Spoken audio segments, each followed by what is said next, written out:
you to design your monument from the comfort of your home. Visit monumentcreator.com today. The Vault is coming to you one final time this year at Betty Lou's 2 in Commodore. Hundreds of dollars in cash and prizes are waiting for you inside the Vault. Our first Vault at the YMCA was a huge success, and our next Vault will be October 5th at Betty Lou's 2 in Commodore. You must be qualified to attend. There are two ways. Tune into your hometown radio stations Monday through Friday, or register at these participating businesses. YMCA of Indiana County, Betty Lou's 2, Sam Lotson Books in the Indiana Mall and the Galleria Mall, Blairsville Beverage, Tire Express, Lorelli's Jewelry, and Lias Tire, Marion Center Farm and Feed, Johnston Nursery Landscaping, and Mr. J's in the Galleria Mall. Don't miss out on this incredible opportunity to unlock amazing prizes. All the details are available on any of our Renda Media websites. Head over now and find out how you can be a part of the action this summer. It's the voice of Indiana County. It's WCCS 101.1 FM, AM 1160, and WCCSradio.com. And it is a beautiful Thursday morning. We're glad that you're with us here today. We're glad to welcome back into the studio with us today Dr. Tyler Watson, sports medicine at IRMC. You'll find him in the Human Motion Institute. Good group of people you work with, too, over there, isn't it? Yeah, it is great. There's three other doctors with me, and we have a rheumatology group in the office, too. So it's really a full spectrum approach to taking care of our patients. Yeah. Conversation this morning presented by Marcus & Mack, voted best law firm and best personal injury lawyer 3 years in a row in the Best of Indiana County contest. Visit them online at marcusandmack.com. So September 20th, next week, is Concussion Awareness Day, and it's a perfect opportunity to talk with you.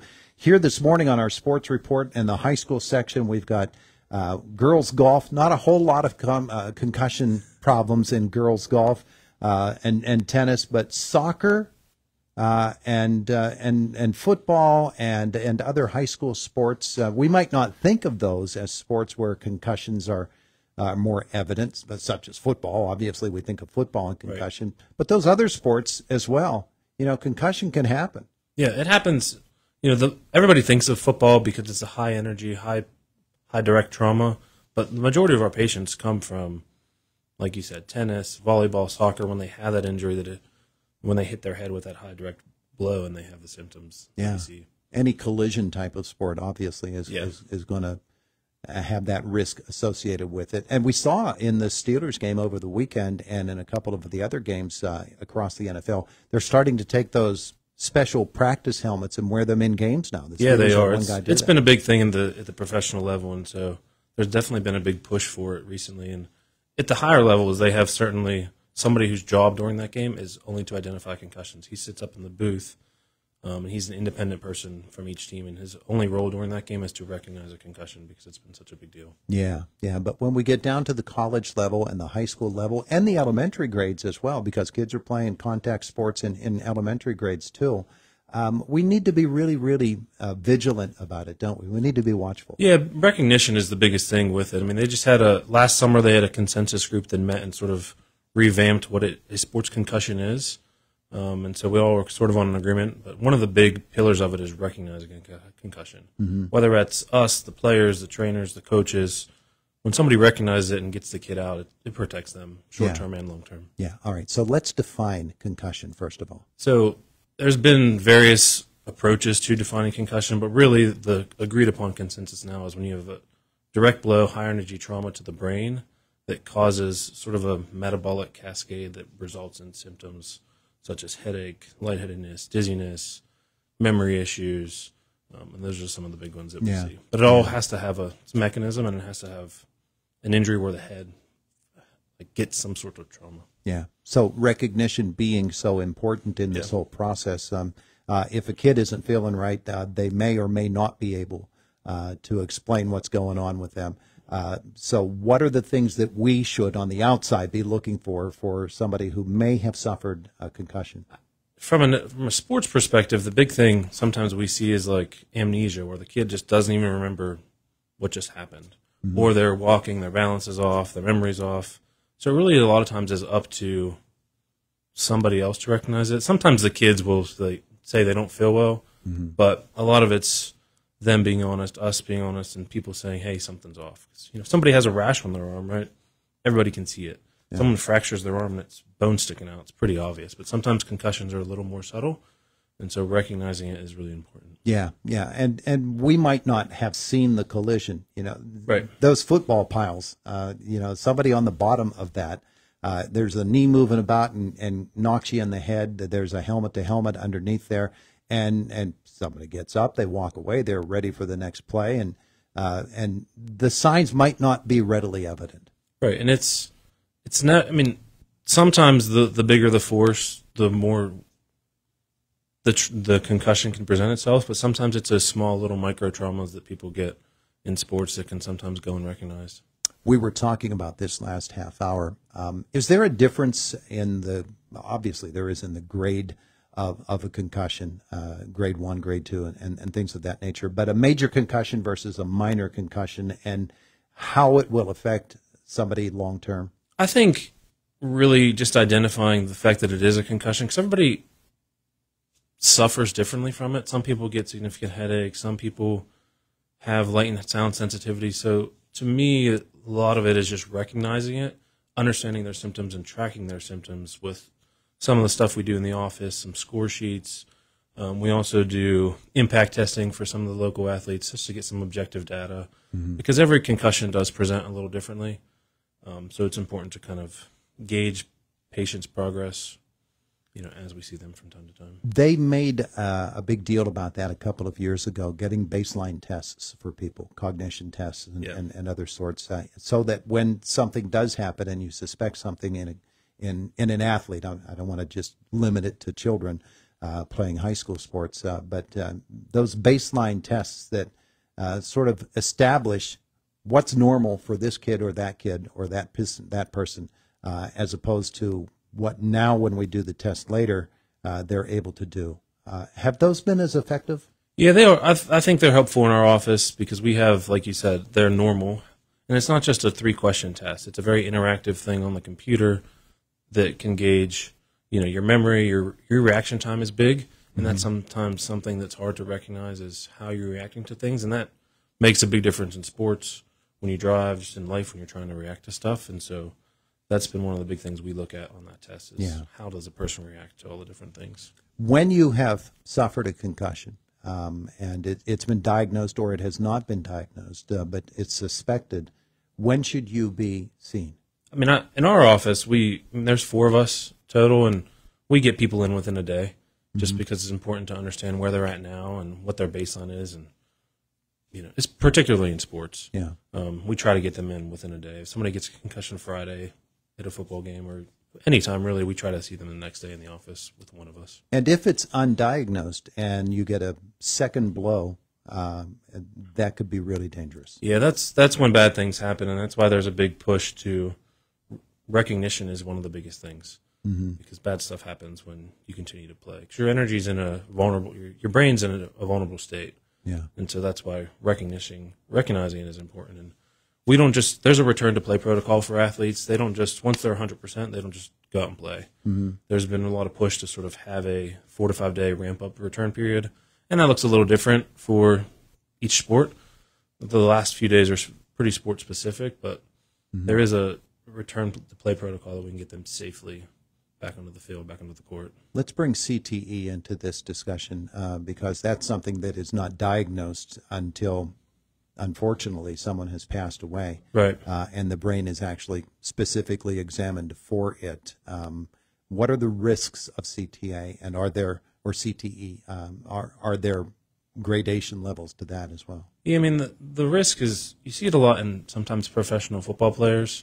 That's sort of the big push for it now, but it's all these frequent head traumas time after time after time after time after time again. How does that impact somebody? And I think there's been a lot of push to try to see if we can recognize that while they're with us, unfortunately, because it's diagnosed, after they pass away. And so, again, it all comes down to recognition, and if things have changed, why has it changed? Is it from a concussion? Is it from some other factors? Just because not every head injury is a concussion, and there's so many other factors that can relate. somebody that has prior concussions, prior problems, prior any other medical condition can certainly change how their concussion trajectory is. Dr. Tyler Watson, our guest here this morning on Indiana in the Morning, as we talk about concussion. Concussion Awareness Day is it's September 20th, which is next Friday.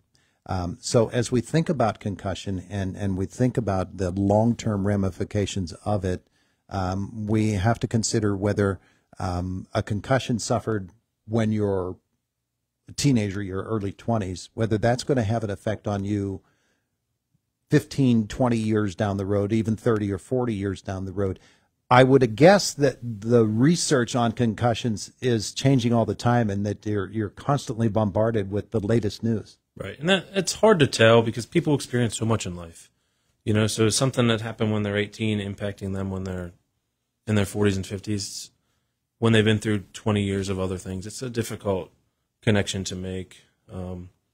But a lot of times that's why we come in, we listen to our patients, we talk to them and figure out, is this from a concussion or is it from something else? Most concussions, fortunately, do, within 2 to 3 weeks, almost 100% of concussions are better and back to normal. Mm-hmm. That doesn't mean that some people don't continue to struggle with them, because there certainly are patients that we see that continue to get back to their normal, to work.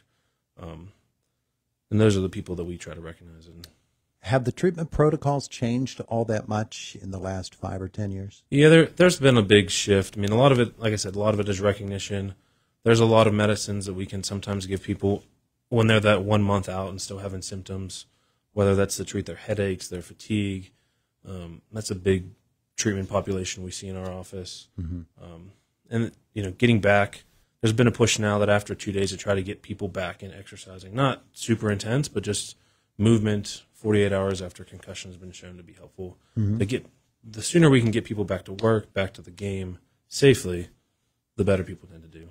We have been talking about concussions, but of course, sports medicine has tons of different injuries that can occur, joints especially. I want to talk about something that we saw earlier in a high school football game earlier this season, and that was a suspected neck injury. It turned out okay for that young man. And we're grateful for that. But neck injury can go right along with concussion, can't it? Sure, and there is certainly a protocol that, especially at the local high schools, we always have like an emergency action plan before the football games. Particularly, we have a plan for when stuff happens. At IUP, where we work at as well, we have a plan for when stuff like that happens. If there's any concern for a neck or neurologic injuries, to do things the right way, everybody's on the same page, and to do what's best for the patient. You must have to work very, very closely with high school trainers. Yeah, we do. We have a good connection with them. We certainly have all their phone numbers. They contact us whenever anything going on. And it's not just concussion. Whether any injury, we can see a kid within a day or two. Yeah. And the trainer knows them better than we do, right? They deal with these kids every day.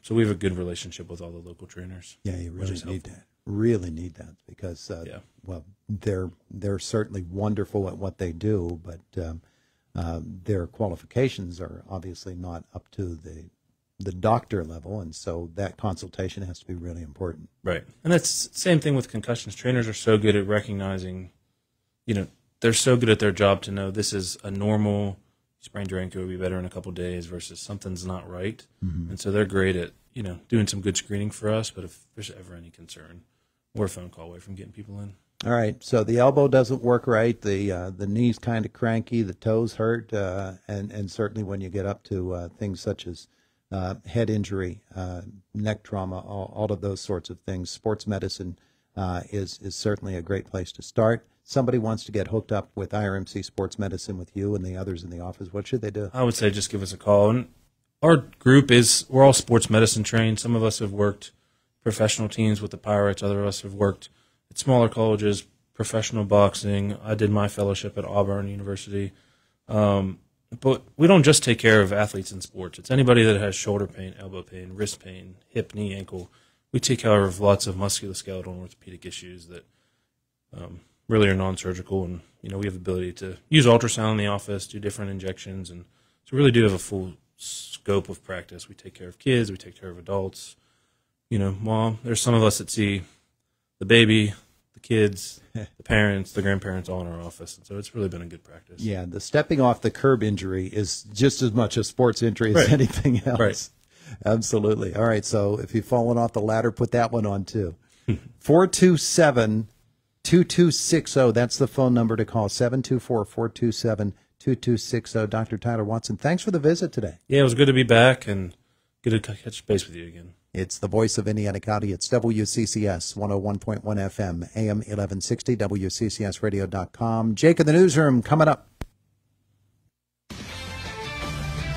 This is Boomer Esiason with the Sports Minute, sponsored by Napa Auto Parts. Elevate your engine performance with Napa Full Synthetic Engine Oil. Green Bay plummeted 19 spots in my power rankings from a preseason top 10 to a number 28, with Malik Willis now under center. Good luck with that. Game management is an issue for Vegas coach Antonio Pierce. While Washington showed glimmers of a future, the Giants and Carolina showed really nothing. I'm Boomer Esiason.